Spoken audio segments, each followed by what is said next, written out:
Chers participantes, chers participants, vous êtes, comme Habib l'a dit, près de 400 à être inscrits, dont la moitié sont des professeurs, et une soixantaine de conseillers ou conseillères pédagogiques et autant de directeurs, directrices d'établissements d'enseignement supérieur.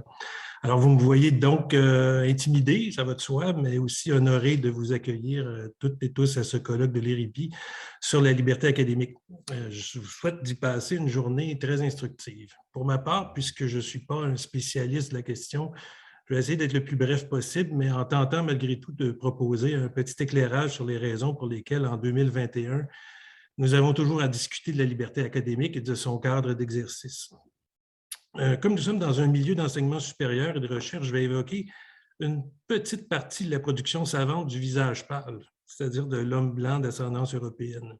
Une partie limitée aux populations qui ont été victimes de colonisation surtout, mais vous pouvez l'adapter à d'autres communautés malmenées dans l'histoire, des groupes basés sur le genre, l'orientation sexuelle, des croyances, le degré de santé physique ou mentale, et qui sait même peut-être un jour la nature de l'intelligence. Revenons à notre propos.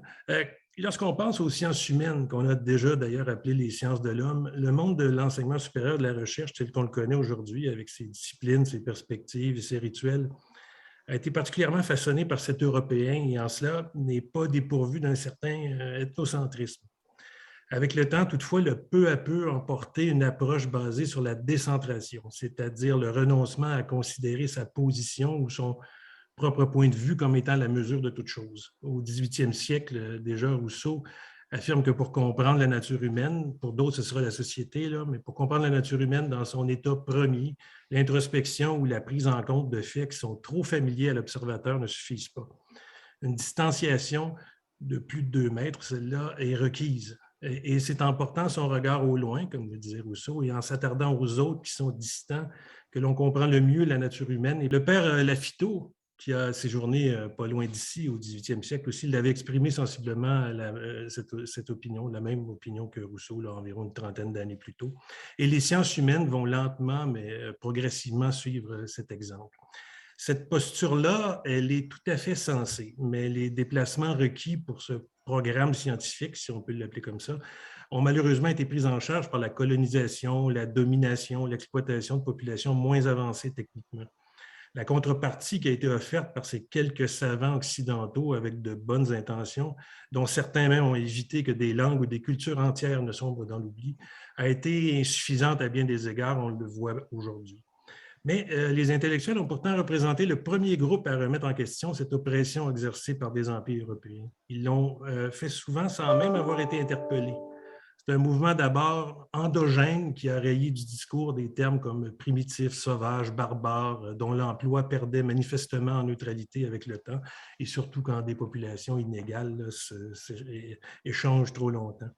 Encore aujourd'hui, le monde du sport peine à peine à se débarrasser de certaines de ces scories.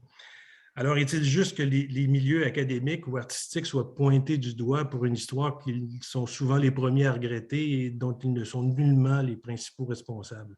Sans doute pas.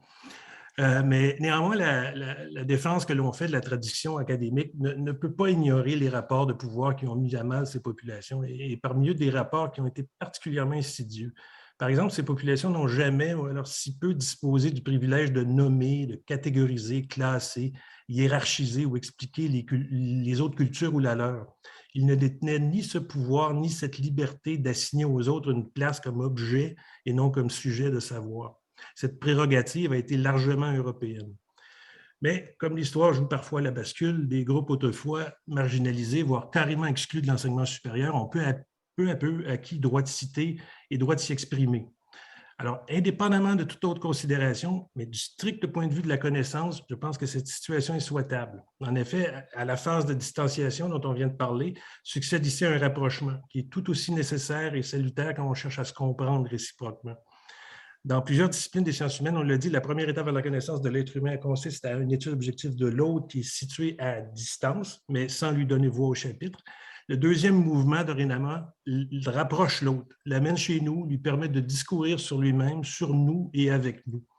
Dans cette étape qui est bienvenue, il est tout à fait légitime que l'autre puisse y remettre en question nos catégories et en proposer de nouvelles. Dans certains cas, l'exercice est indulgent, ludique, humoristique même. Un Boucard Diouf, par exemple, nous fait cette grâce au Québec. Donc, nous profitons alors du regard de l'autre pour mieux nous comprendre et espérons-le devenir meilleurs. Dans d'autres cas, l'exercice est beaucoup plus laborieux, en particulier lorsqu'une valeur centrale de nos institutions du savoir semble être remise en question. Depuis longtemps, en effet, le monde de l'enseignement supérieur et de la recherche revendique le droit de discourir et de critiquer librement. On ne peut qu'être d'accord. Une démarche de connaissance qui serait contrainte serait tout à fait un contresens. Mais est-il réaliste d'espérer que le monde académique s'installe à perpétuité dans une tour d'ivoire ou sous une cloche de verre? Dans les faits, ces frontières ont toujours été poreuses. Il est juste à constater comment elles s'ouvrent vite à d'autres ressources financières quand celles de l'État se font rares. Et que ces frontières soient désormais franchies par des groupes autrefois exclus n'a rien de détestable, on vient de le dire. Par ailleurs, est-ce qu'on peut échafauder un édifice comme celui de la science sur le socle unique de la liberté?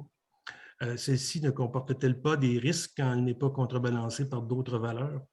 Les Français l'avaient certainement compris quand ils en avaient ajouté 2 autres à la devise de leur République.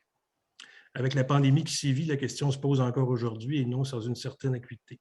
La liberté sans responsabilité est-elle aussi précieuse qu'on le pense? Bon, la liberté d'expression demeure essentielle dans les milieux académiques, ça va de soi et doit être protégée, ça va de soi aussi. Mais la science nous enseigne également que pour mieux être compris, chaque discours doit être replacé et examiné dans son contexte d'énonciation. Cela vaut aussi pour les discours savants.